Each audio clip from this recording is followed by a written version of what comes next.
សួស្តីប្រិយមិត្តពុកម៉ែបងប្អូនទាំងអស់គ្នា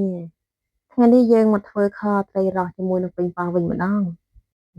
តើពុកម៉ែបងប្អូនចូលចិត្តដូចនឹងខ្ញុំទេនាងខ្ញុំគឺចូលចិត្តខ្លាំងណាស់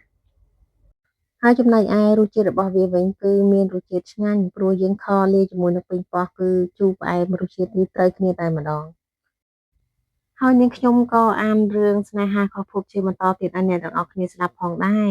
សូមរងចាំតាមដានជាបន្តទៀតណាកាលពីវីដេអូមុនយើងនិយាយដល់ចរណៃនិយាយទៅកាន់នរៈថាលោកមិនអីទេមែនទេកុំពិបាកចិត្តអីគន្ធានឹងទៅបានសុខហើយនរៈក៏តបសម្ដីទៅស្រស់ស្រីខ្ញុំមិនអីនោះទេប៉ុន្តែខ្ញុំនៅតែមិនអស់ចិត្តព្រោះគន្ធានាងមិនដែលធ្វើអាក្រក់ដាក់អ្នកណានោះទេនាងមិនសមណាស្ដាប់ទាំងបែបនេះសោះខ្ញុំគិតថាប្រកាសជាមានរឿងលាក់បាំងហើយទើបបានជាគេសម្លាប់នាងបែបនេះ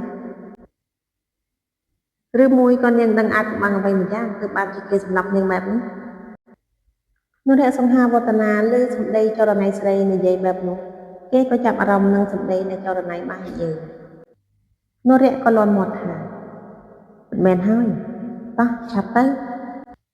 ចរណៃក៏សួរទៅនរៈតើទៅណាលោកគឺទៅហាងរបស់កន្ធានោះអី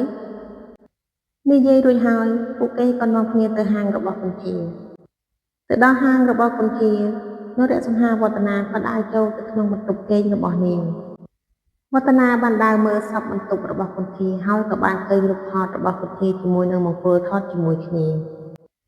ចំណែកឯចរណៃឃើញរូបថតទាំងពីរនាក់នាងនិយាយទៅកាន់នរៈថានេះជាលោកមង្គលដែលជួបថ្ងៃមុននៅក្នុងហាងរបស់នាងទេតាហេតុអីក៏មកថតស្និទ្ធស្នាលជាមួយនឹងនាងកន្ធាទៅវិញច្បាស់ណាស់ពួកគេទាំងពីរមិនមែនជាមិត្តភក្តិធម្មតានោះទេគឺពួកគេប្រកាសជាគូស្នេហ៍នឹងគ្នាហើយនរៈសង្ហាក៏និយាយបន្តថាហេតុអីគន្ធាលាក់បាំងរឿងនេះទៅវិញនាងច្បាស់ជាមានហេតុផលរបស់នាងហើយទើបបានជានាងមិនប្រាប់លោកមិនបានទេខ្ញុំត្រូវតែទៅសួរនាងមង្គលឲ្យច្បាស់ទៅបាននិយាយរួចហើយវឌ្ឍនាក៏ឡើងបាត់ឡានទៅរកមង្គលទៅដល់ផ្ទះរបស់មង្គលពួកគេក៏បាននិយាយគ្នានរៈសង្ហាវឌ្ឍនាក៏សួរទៅនាងមង្គលថាតើខ្ញុំសូមសួរលោកមួយបានទេលោកចង់សួរខ្ញុំរឿងអីទៅឆាប់សួរមកចុះ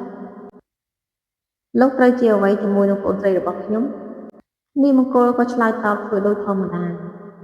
គឺជាមិត្តភក្តិរាប់អានគ្នាធម្មតាតើគ្មានអីលើសពីនេះនោះទេនរៈសង្ហានិយាយកំហុសទៅនាងមង្គលកុហកចុះក្នុងរូបថតដែលថតស្និទ្ធស្នាលជាមួយប្អូនស្រីរបស់ខ្ញុំតើជាអ្វីទៅនរៈសង្ហាវឌ្ឍនាក៏បង្ហាញរូបថតទៅនាងមង្គលចំណែកឯនាងមង្គលពេលឃើញរូបថតហើយគេក៏និយាយធ្វើដូចធម្មតាគ្រាន់តែរូបថតមួយសន្លឹកនេះមិនជាក់បានហើយមែនទេថាខ្ញុំជាមិត្តប្រុសរបស់នាង